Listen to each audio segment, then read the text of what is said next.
Phone ఎత్తొద్దు, మళ్ళా చేయొద్దు. Missed కాల్స్తో accounts hack, cyber నేరగాళ్ల కొత్త మోసం, ఆన్లైన్లో వర్చువల్ నంబర్స్ కొనుగోలు, ఫేక్ ప్రొఫైల్తో ట్రూ కాలర్ అమ్మాయిల డీపీ, ఇతర దేశాల నెంబర్లతో మిస్ కాల్స్ ఇచ్చి ట్రాప్. అప్రమత్తంగా ఉండాలన్న సైబర్ క్రైమ్ పోలీసులు. +91 మినహా ఇతర దేశాల కోడ్ నెంబర్లతో జాగ్రత్త అని వార్నింగ్. మీకు మిస్డ్ కాల్ వచ్చిందా? ఇండియా కోడ్ +91తో కాకుండా ఇతర కోడ్స్తో కాల్ వచ్చి కట్ అయిందా? అయితే జాగ్రత్త, తిరిగి కాల్ చేయండి. అది సైబర్ నేరగాళ్ల కాల్ కావచ్చు. కాల్ చేశారంటే బ్యాంక్ అకౌంట్తో లింక్ అయిన మీ ఫోన్ నెంబర్ ఆధారంగా డేటా అంతా వారి చేతుల్లోకి వెళ్ళినట్లే.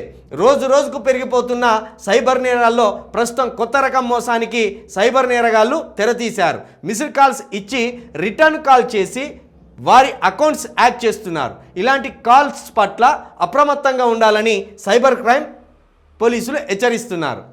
నిజమే, ఇది 2 రకాల మోసాలు జరుగుతున్నాయి. ఒకటేమో అమ్మాయిల డీపీ పెట్టి ఫేస్బుక్లో కావచ్చు, లేకపోతే వాట్సాప్లో కావచ్చు, అమ్మాయిల డీపీ పెట్టి కవ్వింపు చర్యలకు పాల్పడుతున్నారు.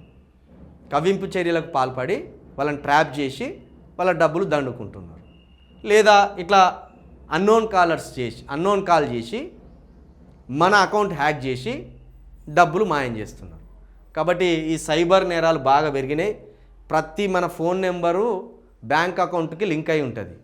మన ఫోన్ నెంబర్ పోయిందంటే ఆటోమేటిక్గా మీకు ఒక ఓటీపీ వచ్చిందని చెప్తాడు వాడు. ఇట్లా ఓటీపీ చెప్తేమా, ఓటీపీ చెప్పుడు కూడా అవసరం లేదు. ఇట్లా వాడికి ఓటీపీ పంపుతారు. అది ఇట్లా ఓపెన్ చేస్తేమా మన అకౌంట్లో ఎంత ఉన్నదో అంత ఎగిరిపోయినట్టే, ఇక వాని అకౌంట్కి పోయినట్టే.